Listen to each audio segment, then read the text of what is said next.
Indian power system load profile part. Before that, I have covered. So this was the last slide, I think, and where I have shown you the target of 175 gigawatts. Out of that, solar is the maximum portion, that is 100 gigawatt, and we are very close to this target before the timeline. Okay, now coming to the variety or variation in the demand profile. So in terms of resource, we have seen yesterday that northern side, western side, southern side, fossil fuels, solar, wind, and all that. Now, demand variation is also very unique in India, and we have 5 regional grids, and each region has something unique for that demand. And in general, we know that there is a variation in demand with respect to season, summer, winter, monsoon. So our own pattern of consumption of electricity changes, and that reflects in the overall demand curve of whole country. Similarly, we have a morning and evening on daily basis. So all of us need have morning ramp, and evening ramp is much sharper and longer because of illumination required at the home, sunlight one. So that is a evening peak is more steeper and more longer, right? So we will see the region wise profile, and then we will see one more aspect that is related to renewable penetration. So as more and more renewable penetration will take place, the load profile will change to the duck shape, and that we will see what does it mean and how does it really occur. So these are the regional load profiles, and you can see western region has the highest load demand, it is the brown one, and the southern region is having very low compared to others, and the northern and eastern region has a typical morning and evening peak because of the type of load. So western region has maximum industrial load, so there is no such evening peak occurring compared to the morning peak.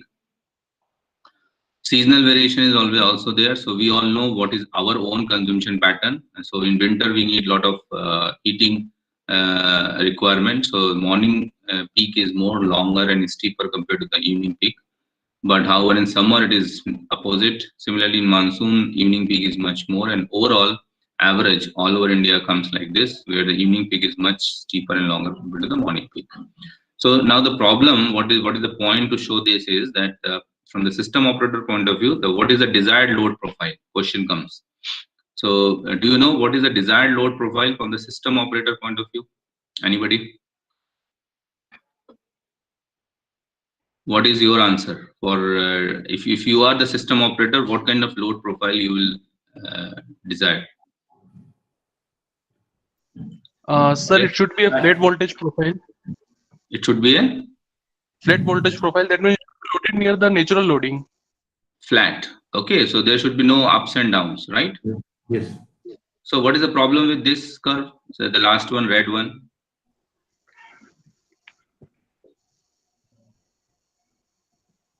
This is not flat, but what is the problem with this?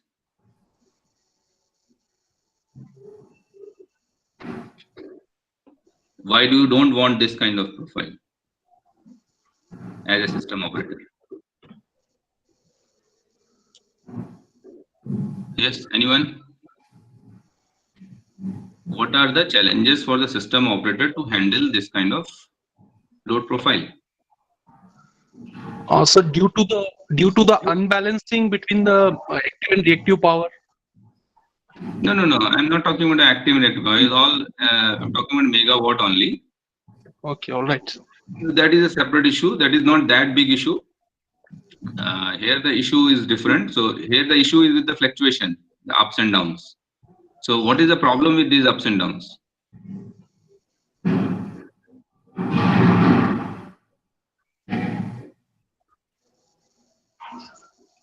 We have to run particular type of system for the need the particular load. So we does not need this type of. Due to that, no. What is the problem? What you said at the beginning? We have to meet the load. We have a particular type of or a separate type of system to run this. What is that particular separate system? Just like a gas power plant or a diesel power plant to run that. Those are called the reserves. Yes, sir. Synchronization problem, sir. Huh? Synchronization. Synchronization is not an issue here. It is already synchronized. So reserve power plants are required. That is true. So what is the problem? Let the reserves cost of the handle India this. power plant is very much higher. To run that, Very much. the cost of per unit Cost of is much generation is higher. very high, right? Yes, sir. Okay. What else? That is one Sir, point. sir, suddenly demand increases. So If demand reserve will increases, we supply need the more generation. reserve power plant will supply the more generation. Any other point? Efficiency of utilization. Efficiency of Utilization, sir. utilization of what? So the time required for the starting the reserve power plant is to be managed. No, those are actually fast ramp generators, so they can pick up very fast. Okay, okay. So they are like what he has mentioned earlier. Those are not those kind of typical thermal power plants which takes hours to start, hours to shut down. So they are different type of generators which can ramp up fastly. Even they can increase their generation also very fastly. So there are specific type of generators which are called reserve generators for ancillary services. They are not scheduled for the full rated power. They are scheduled for only partial rated power. So whenever there is a fluctuation in the demand, they will increase or decrease their generation. Okay, sir. Second thing is related to the transmission. You don't need only generation, you need transmission also, not to meet the demand, right? So the problem Yes. is, you see near the 19 and 20, this peak, evening peak is coming in between 19 and 20, right? So just for 1 hour, the variation is too much, right?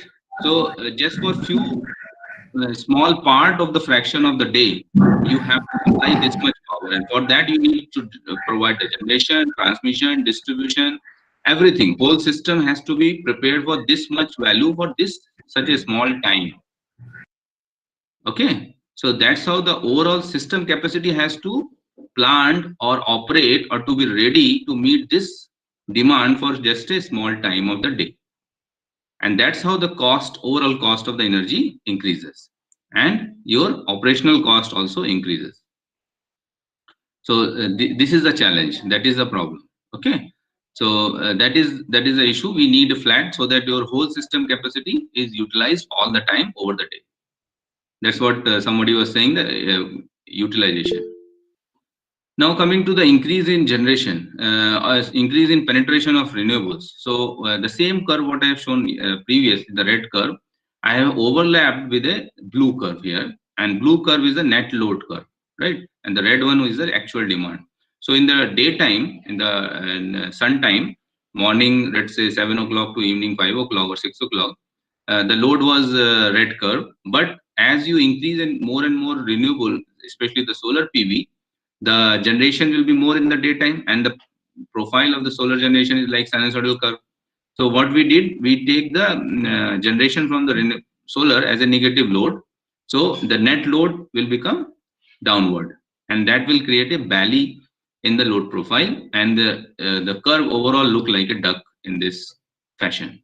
So if you see, the upper part is yearly increment or penetration increase of the solar is expected, and with that the increase in value is there. So what is the problem is that with this new valley design, you have a downward ramp in the daytime, and your evening ramp has become more steeper and longer. So the desired load curve was a flat load curve, but what you are getting is additional problem for the system operator. It's a downward ramp here, and the evening ramp has increased. So, but you cannot avoid the renewable penetration, you have to accept it. So it's a challenge, and it is giving you an opportunity to find a solution for this, and that will be applied in the system. So not only this renewable penetration, another big or important thing is coming, that is called electric vehicle. Okay, it is not only the 4-wheeler or 2-wheeler I told you yesterday. Now, how to deal with this together? Now, tell me what kind of storage system we use in a bulk power system. What is a typical storage system? Yes.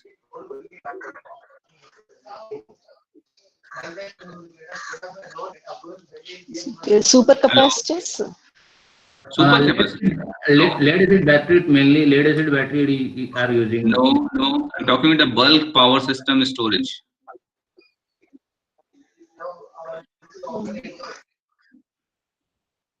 Yes. What type of storage we use in our Pumping bulk? water to high. Pumping Yes. water to higher land. Very good. What is that called? Pumping. Huh? Pumping. I'm not pumping water to higher level and storing there. Technology called. What is the name? It is called pumped hydro storage system, right? So in on the global basis, almost 99% of the current world storage capacity is covered by this pumped hydro storage system. It's a simple hydroelectric power plant. So what they do, they operate as a load in the night time when the tariff is low, when the electricity cost is low, and they generate in the daytime when electricity tariff is more. That's how they are economically viable also. And they support the system as a storage. Whenever they need in the daytime fluctuation of the load, they immediately supply the energy. Right? And they are of the size of thousands of megawatt. So it is huge. That cannot be provided by battery or supercapacitor. So that is the additional advantage. The only constraint is that they are site specific. It is not that you can put a pumped hydro storage plant wherever you want, but battery you can install wherever you want, mostly.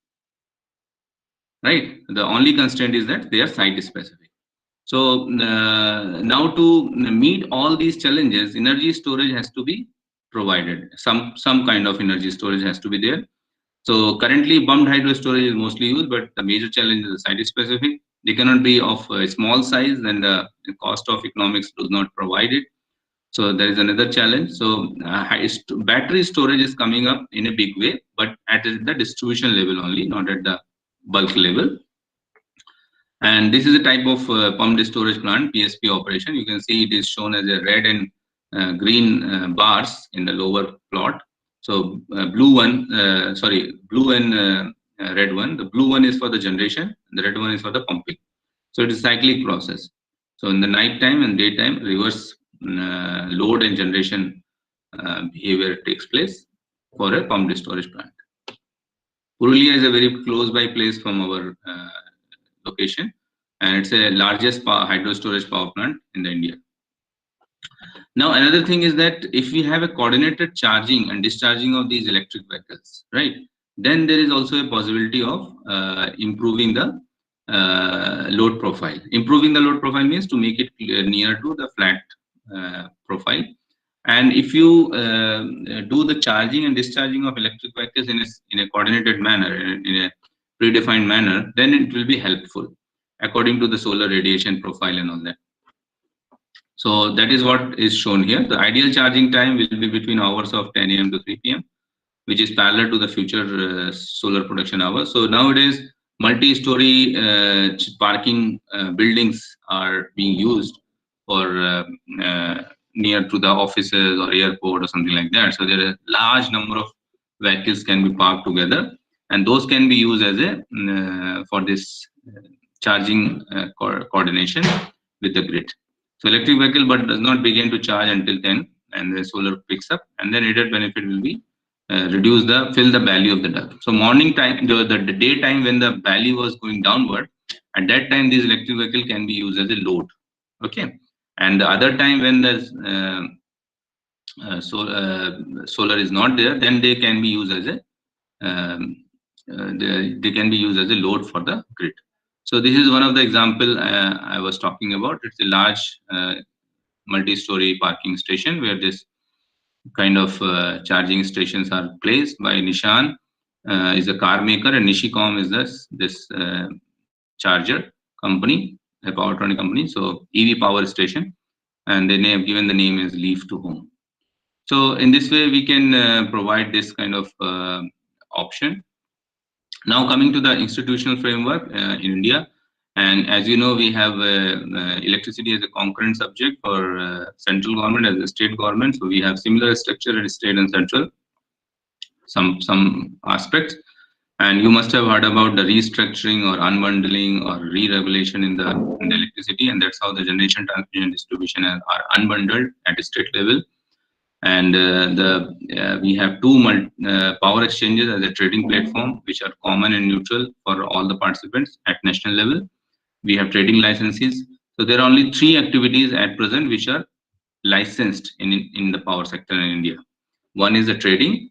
What are the other 2? Anybody knows?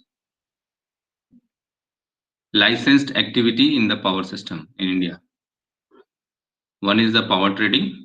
What are the other 2? Discom. Discom is a company name. I am asking the activities. Power distribution, sir. Because Distribution. Okay. What else? One more. One generation is also there because we have private partners. No. Generation is no more licensed activity. It was there earlier, but now only transmission, distribution, and trading are the licensed activity. The generation only need the technical clearance from CEA, but not the license. Okay, so there are several central companies which are power generation companies, transmission companies, finance companies, and all that. And we have commissions, we have load dispatch center, we have IPPs. What is IPP? Anybody knows? State IPP, mega IPP. What is IPP? Independent power producer. Very good. And what is CPP? Have you heard about CPP? Captive power plant. Captive power plant. Very good. Very good. Power plant. Okay. So we have NLDC, RLDC, SLDCs at each state level, and 5 regional load dispatch center. They are the system operators basically, and the 1 load dispatch center. So the coordination from the NLDC for all 5 RLDCs. Similarly, RLDCs have several SLDCs in each region, and that's how this coordination structure goes. We have one nation, one grid, one frequency has been achieved in 2013 December. And it has been done in a phased manner since 1991, merging of different regions part by part. And the last one was the southern grid, and which has been also synchronized. So we have any point of time all over India, one system frequency. These are the same thing what has been shown in the previous slide as how it is evolved. Okay, in a typical day, the amount of energy transacted, as we have seen earlier also, is around 3 billion units. Okay, so then out of that, how much is being transacted by each region? And not only within India, it is cross-border also. The Nepal, Bhutan, and Bangladesh is also shown here. So as we have seen, the Western region has the highest demand. So the amount of energy transacted through the Western region is maximum, around 30%, 1,000 million units. Then Northern region and Southern region are almost similar, close by. And then smallest or the minimum is through the Northeastern region, 39 million units only, and the Eastern region is also very less, only 10%. And then with the cross-border, so Nepal is a deficit country, so we most of the time we export to the Nepal, but Bhutan is a surplus country, so we always import from the Bhutan. Similarly, Bangladesh is mostly deficit, so we export to the Bangladesh. And we have recently started with a very small amount with the Myanmar also. This is a 765 ring main, and through which we extract the power from the surplus regions like Northeastern region and Eastern region, and we supply it to the deficit region, that is Northern region, Western region, and Southern region. Okay. This is a transmission network. You can see it's so complicated. We have just taken only 400 kilowatt and above. If you go further down the voltage level, the picture will be more and more complicated. So you can imagine how complex is our transmission network in India. This is a growth in transmission sector for the substation sizes, transformer sizes, AC lines, the HVDC lines, and the growth is significantly high, above 10%, consequently for the last several years. And during this annual growth was 7%, and this was 12%. So in the bulk transmission and the substation capacity, we have good growth, more than around 10%. Yeah, few things about the cross-border power market. If you see the neighboring countries in Asia, we have the largest system of more than 350 gigawatt, and others are very low, except Pakistan, who is around 25 gigawatt, and all others are very, very small. You can see Nepal is only 765, Bhutan is 1,600, Afghanistan is 1,300, and most of them, except only this Bangladesh, they are hydro dependent. Only Bangladesh is there, which is gas dominant. So if you see Afghanistan, it's a small power system with hydro dominant. Bhutan, again hydro dominant. Bangladesh is gas dominant, resource constraint, so it's a deficit.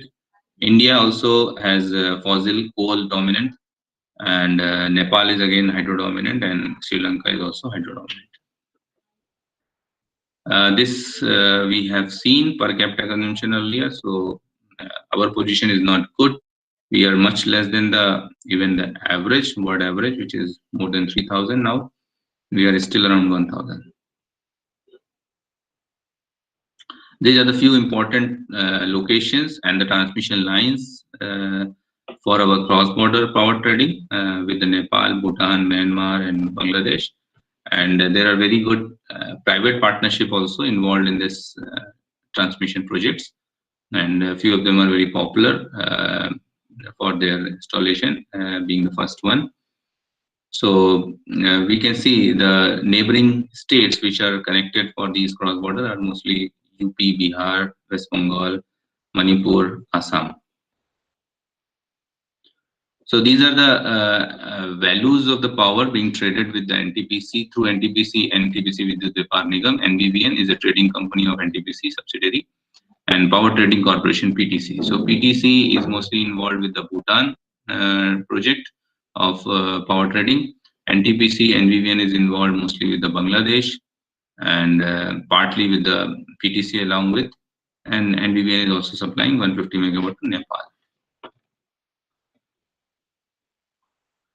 So there has been tremendous benefit with the power trading within India, cross-border both. So it has enhanced the business opportunities and emergencies meeting also, and development at domestic level as well as the cross-border level.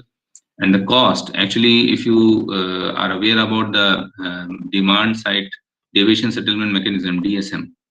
Have you heard about DSM? Anybody? Or UI?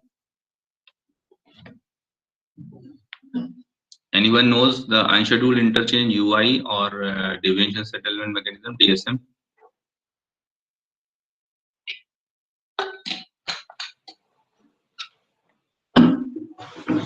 No. Can you hear me? DSM is demand side management, sir. No, it is a deviation settlement mechanism. DSM is also used for demand side management, but I'm talking about the deviation settlement mechanism. Okay, sir. Have you heard about? No, sir. Okay, anyone? No one. Actually, it is being used as a balancing mechanism in India, and it is our domestic novel technique. You can say it is nowhere used in anywhere else in the world, and it is our CRC brainchild, and CRC implemented it long back, almost you can say 20 years back, and it is a balancing mechanism basically, which is frequency linked. So at any point of time in the operation of the power system, frequency is a very important factor, right? And you can measure the frequency at or you can frequency is aware or known at any point of time. So if the frequency is more than 50 hertz, right? I am asking you a question, so all of you listen carefully. Suppose frequency is 50.5 hertz.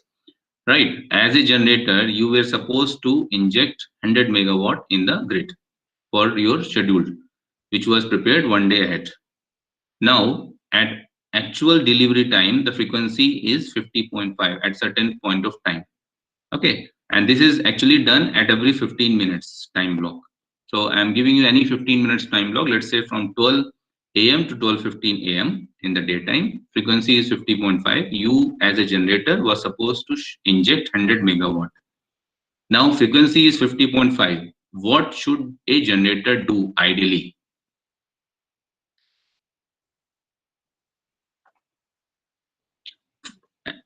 Corresponding to its scheduled generation, which was 100 megawatts, should it generate 100 megawatts? Should it generate more than 100 inject more than 100 megawatt, or should it inject less than 100 megawatt?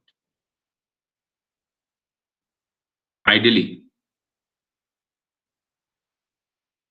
Yes, anyone? Generation should be reduced less than 100 megawatts. Very good, because the frequency is more than 50 hertz, right? More than 50. Now the question comes, why? Why he will do that? What is the incentive for him to do that? Right? There has to be some incentive, otherwise he will not do it. Okay, because they are doing the business. No? They will say, I will lose my money. I am scheduled for it, then I will pay it less if I inject less. So this mechanism says, no, you will not be in loss. If the frequency is more than 50 hertz, as a generator, you can reduce your injection schedule. You can deviate from your injection schedule basically. And what you can do, why you are once you are deviating it, how you will be incentivized? You will be incentivized for the amount you were scheduled, right? Plus, whatever you have reduced, you will be paid at that frequency rate. There is a rate corresponding to the frequency. So what is the rate at 50.5? At that rate, you will be paid additional. Okay, so you will get paid for your 100 megawatt, what was scheduled, plus for this deviation, which is supporting to the frequency. So that's how the generator get incentive and that get motivated to do that deviation or change their schedule actually. And that is the beauty of the mechanism. And this is not, I have told you only the one part. There are 4 parts. Now, if the frequency is less than 50 hertz, let's say it is 49 hertz.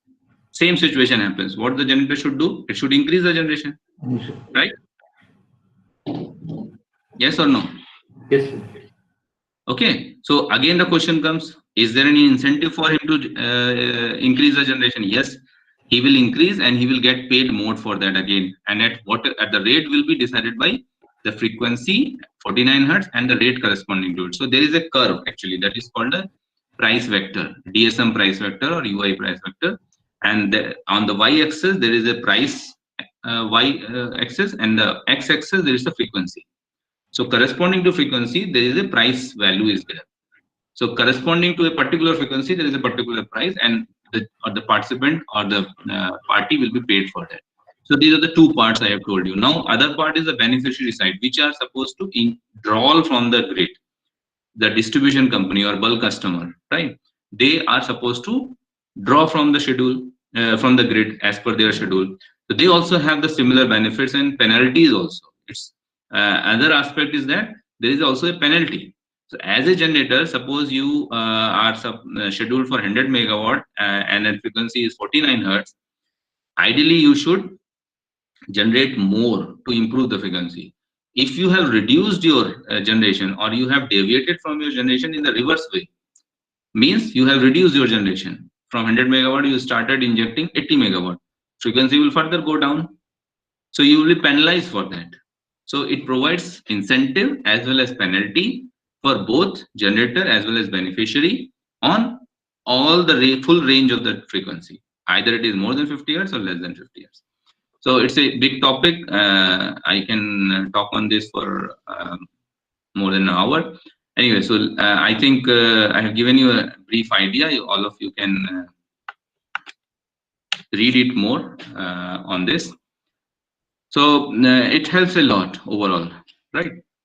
Now, this is the last slide on this topic, and that is the overall Indian power system peculiarities. It has provided a huge growth over the years with the reduced shortage in both peak demand as well as energy, but it is still there.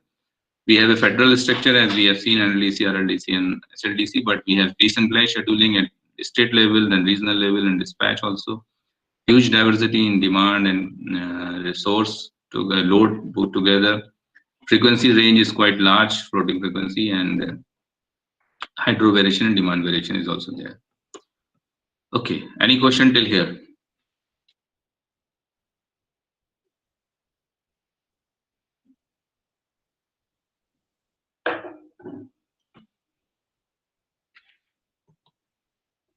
Yes. 64 participants are there, but very few are interacting. I told you yesterday, I feel not very comfortable when I don't hear anything from the other side.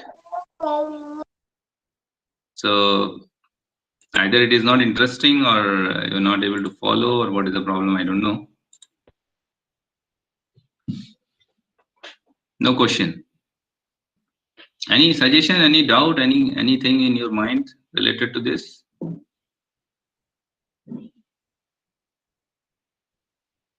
Hello?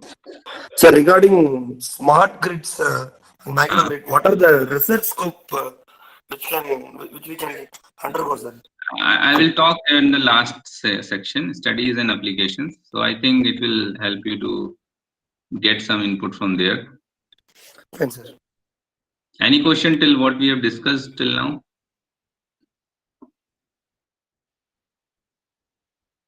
What new thing you've learned in this, whatever we have discussed till now? Yeah. Bolo. When it comes to the voltage stability, how we can assess for, especially when the grid is connected to the distributed generation units, and so how we can assess it? No, we have the indices to do the assessment. Definitely, some parameters got changed when you have the solar or wind connected at the distributed generation. Line impedance, or under normal operating condition, even under the faulty condition, the things parameters got changed. So there are few algorithms available, and which need to do adaptive calculation.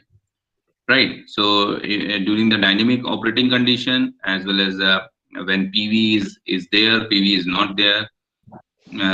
So those challenges are there, and there are algorithms are provided to estimate those things.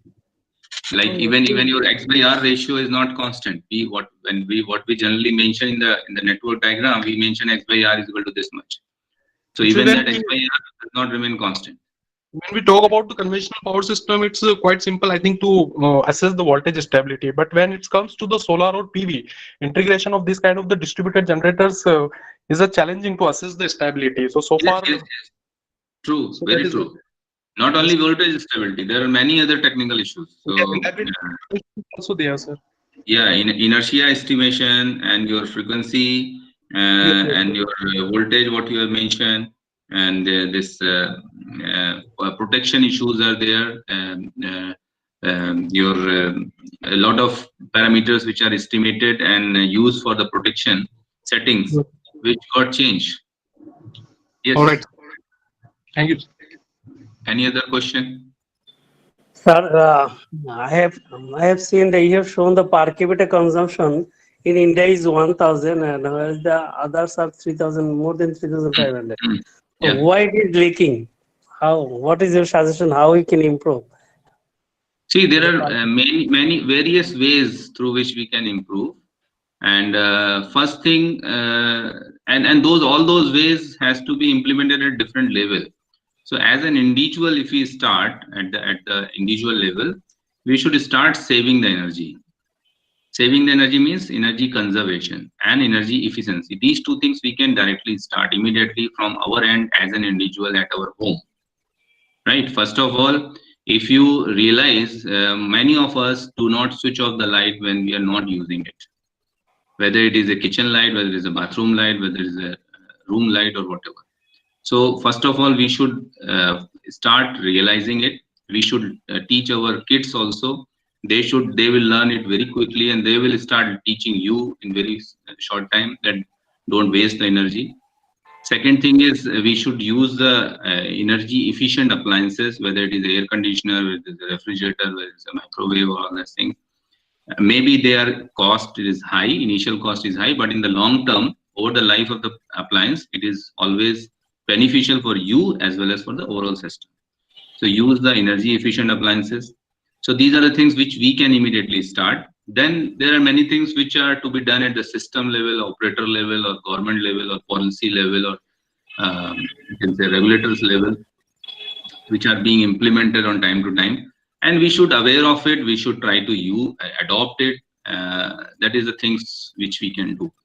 Like in our campus, I'm going to have an energy audit with Siemens. Recently, I had a discussion with them, and they have sent a proposal also. So we should also do at our home also these things. Why don't you do energy audit at your home? Very simple. And it is very interesting. You can involve your family also. It's not that it's very technical thing that you can only do as an engineer. Any person in your family can involved in that, and make a exercise for your whole family together. Do energy audit. Find out where the energy loss is happening. Find out where you can improve it, what it will cost you, and how it will benefit you. Whole thing can be done as a very good exercise. And if we start doing it individually at our home, definitely it will help the overall system. It's we are making the system individually. Okay, but another question I want to ask: the losses are the maximum in the distribution side. Okay, right. But in urban and rural area, the losses are more. Practically in our states it is around 30 to 40%. But in India it is around 18 to 22%. Okay, so how we can overcome this problem, the losses?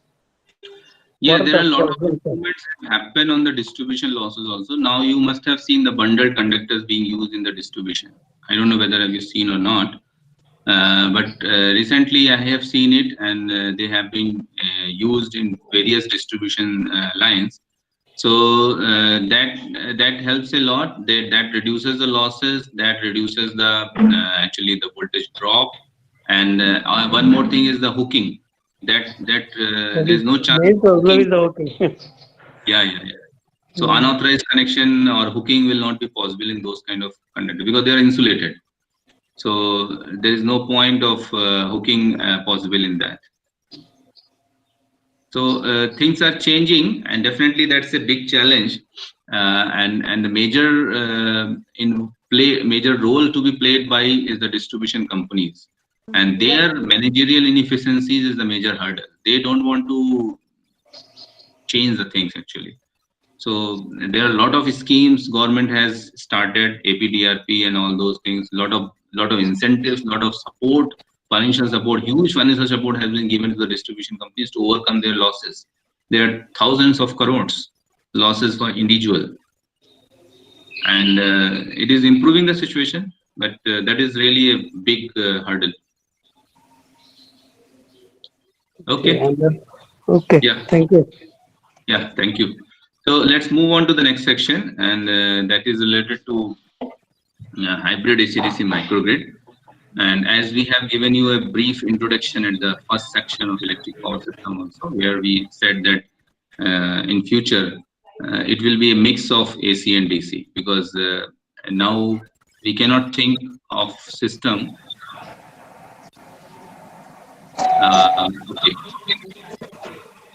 Okay. Can you hold, Arvind? I just interrupt for a minute. I have to go and make a signature.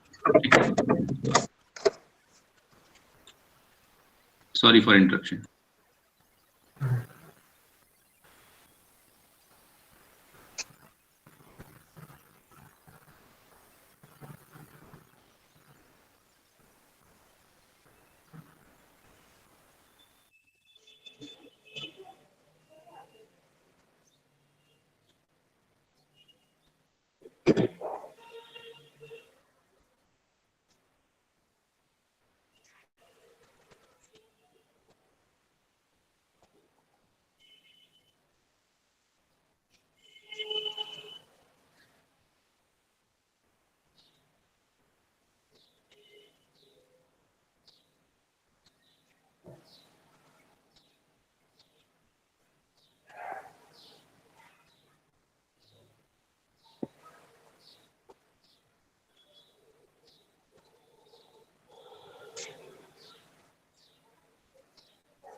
Yeah, sorry. Let me continue. Please. Professor, one request to you. If you provide the PPT to the coordinator so that we can collect it if we want to know more. Sir, it has been already provided for the yesterday's thing, and today I will give you the full PPT. He will share with you. Okay. Okay. Okay. Thank you. PPT is with me. I will circulate. PPT is with me. I will circulate. Okay. Thank you. Thank you. So as I mentioned you that in the near future we have to go AC and DC together. Yes. And that's how the hybrid structure will come. And we know that microgrid. How many of you are aware of microgrid concept? What is microgrid?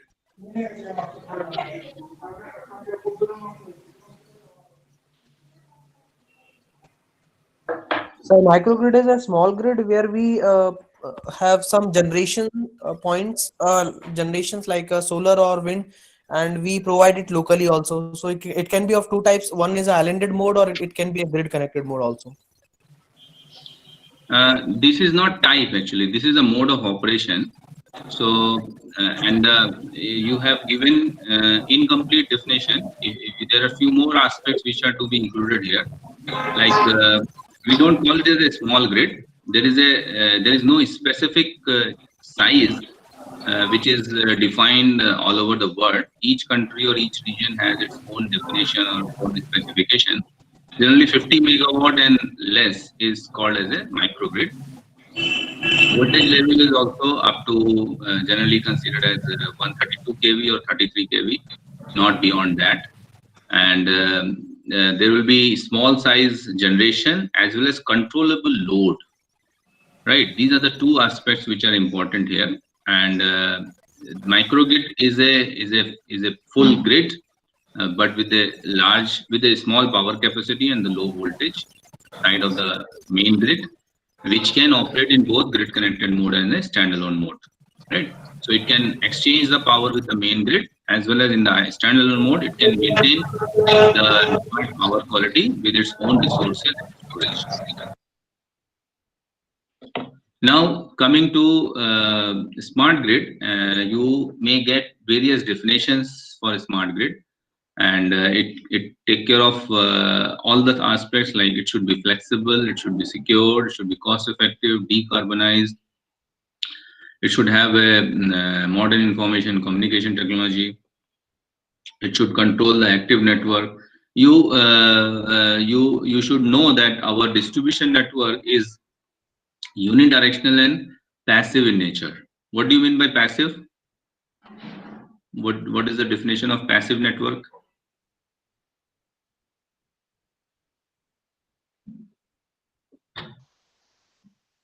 Yes, anybody?